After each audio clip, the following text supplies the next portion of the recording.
Welcome to এমপিদাস blog. কাছে দূরে যে যেখান থেকেই ভিডিওটা দেখছেন আশা করছি ভালো আছেন। আজ সকাল সকাল আপনাদের নিয়ে চলে এসেছি বেলুড় মঠের মিলন উৎসবে। এই মিলন উৎসবটা 365 দিনের মধ্যে একদিনই হয়। কেন হয় সেটাও বলবো, তবে আগে মেলাটা দেখি চলুন।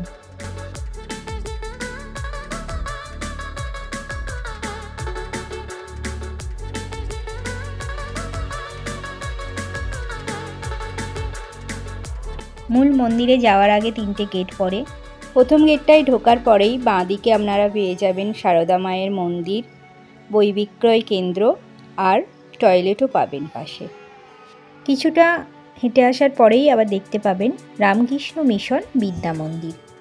এই মেলাতে অনেক দূর দূর থেকে যেমন ভক্তরাও এসেছে, তেমনি আবার অনেক মানুষ জিনিসপত্র নিয়েই মেলাতে বসেছে। যত এগোচ্ছি কত রকমের জিনিস দেখতে পাচ্ছি, বেশ ভালো লাগছে। এই প্রথমবার আমি এই মেলাতে এলাম, আর আমার সাথে আপনারা। এখনো পর্যন্ত কেমন লাগছে কমেন্টে জানাতে ভুলবেন না। এবার দ্বিতীয় গেটটার কাছাকাছি আমরা চলে এসেছি।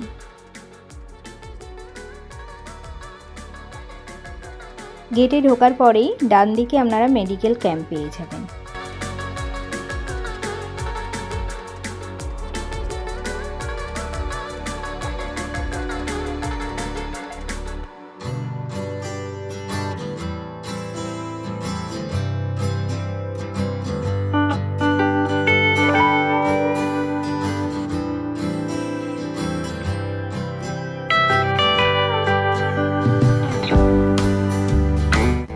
এই যে বড় স্টলগুলো দেখছেন, এইগুলো রামকৃষ্ণ মিশনের বিভিন্ন শাখা কেন্দ্র থেকে দিয়েছে।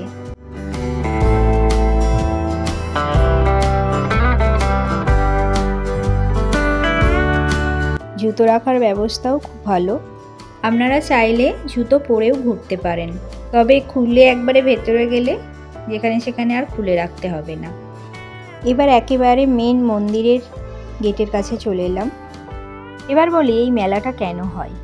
শ্রী রামকৃষ্ণদেব জন্মগ্রহণ করেছিলেন 1836 খ্রিস্টাব্দের 18ই ফেব্রুয়ারি কামারপুকুরে।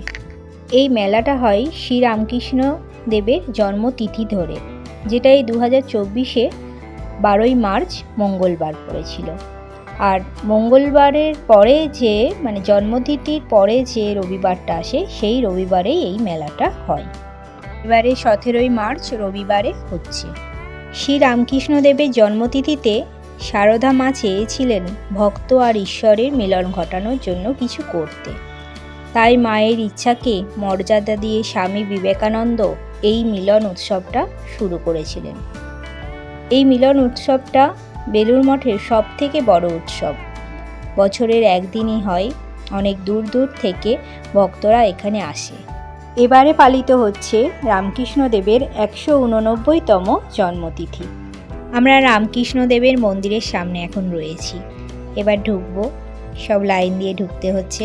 ভেতরেটা ফটো তোলা নিষেধ, তাই তুলতে পারবো না, তবে বাইরেও আজকে অনেক জায়গায় বাধা দিচ্ছে, আমি ওই জন্য ঠিকভাবে তুলতেও পারিনি।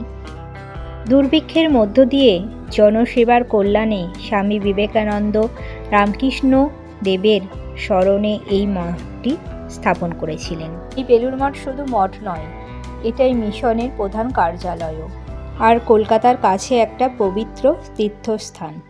অনেক দেশের হিন্দু, ইসলামী, বৌদ্ধ ও খ্রিস্টান স্থাপত্যের মিশ্রণে নির্মিত হয়েছে এই মন্দিরটি। মন্দিরটির মূল গম্বুজটি ইউরোপীয় রেনেসাঁস স্থাপত্যের নিদর্শন। মন্দিরটার একবারে পিছনের দিকে চরণামৃতও পাবেন, আর ওখানে পুজো দেওয়ার ব্যবস্থা আছে। নানা জায়গায় আজ নানা রকম অনুষ্ঠান হচ্ছে, খুব ভালোও লাগছে। কিভাবে যেন সময় কেটে যাচ্ছে, এসে একটু বসে থাকলেও ভালো লাগবে। এইটা দোতলাতেই স্বামী বিবেকানন্দ থাকতেন, এই ঘরটাতে পুরো গঙ্গার ধারেই। এই ঘরেই 1902 খ্রিস্টাব্দের তিনি মহাসমাধি লাভ করেছিলেন।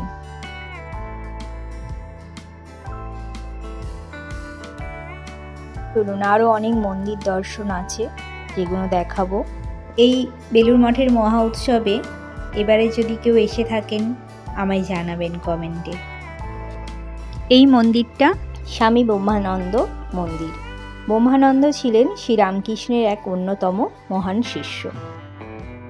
তারপরেই রয়েছে সারদা মায়ের মন্দির, তারপরে স্বামী বিবেকানন্দর মন্দির। যে জায়গাতেই যার মন্দির রয়েছে সেই জায়গাতেই তার পবিত্র দেহ অগ্নি সমর্পণ করেছিল।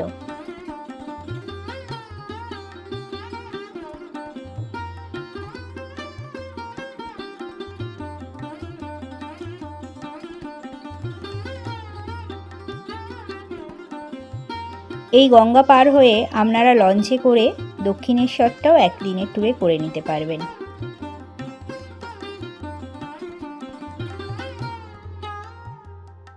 স্বামী বিবেকানন্দ মন্দিরের পাশেই একটা বেলগাছ আছে। এই বেলগাছের তলাতেই স্বামীজি বসতেন। আর এই বেলগাছটাতে দেখলাম একটা ডাঁটিতেই 4-5টা করে বেল ধরে আছে। এটা আমি প্রথমে দেখিনি, তবে একজন বলতে আবার গিয়ে দেখলাম। এই জায়গাটার পাশেই এই আশ্রম থেকে চা, শরবত, বিস্কুট, তারপরে লজেন্স বিতরণ করছে। শরবত বিতরণ 2 জায়গায় হচ্ছে, গঙ্গার ঘাটটার কাছেও রয়েছে। এই মঠে স্বামী বিবেকানন্দ, মা শারদা জন্মদিন, দুর্গাপূজা, বড়দিন, শিবরাত্রি এই সমস্ত অনুষ্ঠানও পালিত হয়। যার জন্যে এত কিছু সেই রামকৃষ্ণ দেবকে বড় মন্দিরটাতে খুব সুন্দরভাবে সাজিয়েছে।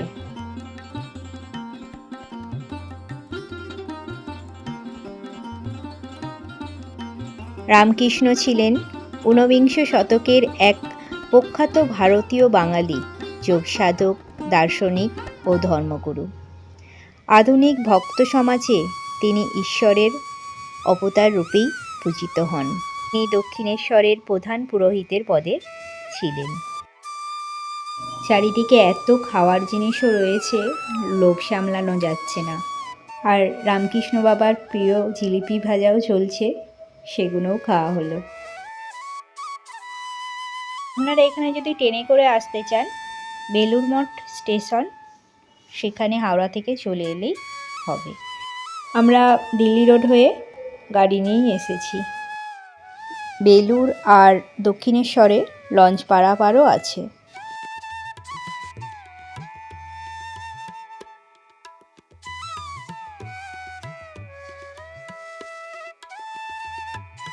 এই জায়গাটা হচ্ছে রামকৃষ্ণ দেবের 7 জন সন্ন্যাসী শিষ্যের সমাধিপীঠ।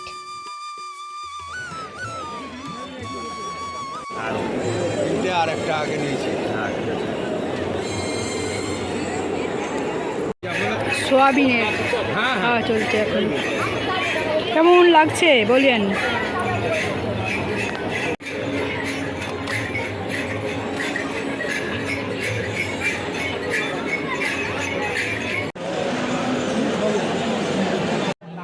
এই হচ্ছে আম গাছ, যার তলায় স্বামী বিবেকানন্দ বসে অনেক মানুষের সাথে দেখা করতেন।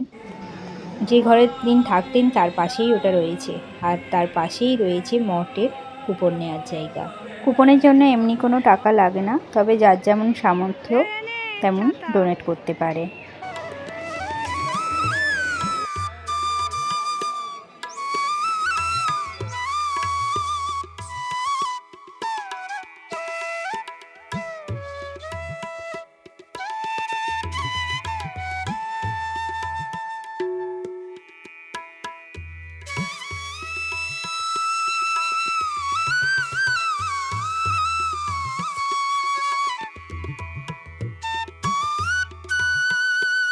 চলুন এবার ভোগ খেতে যাওয়া যাক। দেখুন এখানে নতুন করে আরও বড় হচ্ছে ভোগের জায়গাটা। আজকে এই ভিডিওটা কেমন লাগছে? যদি ভালো লেগে থাকে আশা করি একটা লাইক দিতে ভুলবেন না। আর যদি চ্যানেলে নতুন হয়ে থাকেন, আবার নতুন ভিডিও পাওয়ার জন্যে সাবস্ক্রাইব করে দিতে পারেন। ভোগ এখানে একেবারে প্লেটে করেই দিয়ে দিচ্ছে, খিচুড়ি, চাটনি আর লাড্ডু। যে যা নিয়ে এবার বসার জায়গায় যেতে হচ্ছে। অনেকটা করেই দিচ্ছে। এখানে এলে অন্তত একটা করে টিফিন কারি আনবেন, যেটা আমরা আনিনি, খুব ভুল হয়েছে, আর চামচ, আর সঙ্গে যেন অবশ্যই জলের বোতল থাকে। ভোগ খাওয়ার পর প্লেটটা এক জায়গায় নামিয়ে দিয়ে হাত ধুয়ে নিতে হবে।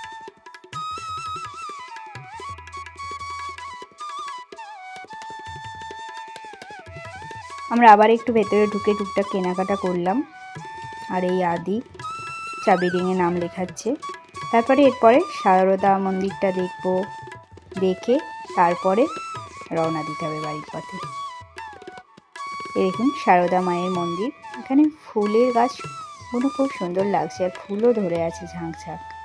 দেখুন অনেকে এখানে বিশ্রামও নিচ্ছে একটু বসে। খুব রোদও বেরিয়েছে, তো সবাইকারই একটু কষ্টও হচ্ছে। সকালের দিকটা অতটা রোদ ছিল না। এই মন্দিরের অপোজিটেই রয়েছে বই বিক্রয় কেন্দ্র। এর ভেতরেও ঢুকে একটু বই দেখলাম। সব জায়গায় ফটো তোলা যাচ্ছে না, তো ওই জন্য ভেতরগুলো সব দেখাতে পারছি না। ভিডিওটা আজ তবে এখানেই শেষ করছি। সবাই ভালো থাকবেন, সুস্থ থাকবেন। লাস্ট ডেটে আমরা দিল্লি রোডের NH2 ধাবাতে একটু চা খেলাম। বিকেলের মধ্যে আমরা বাড়ি ফিরে পড়েছিলাম। কমেন্টে অবশ্যই জানাবেন মেলা প্রাঙ্গণটা কেমন লাগলো।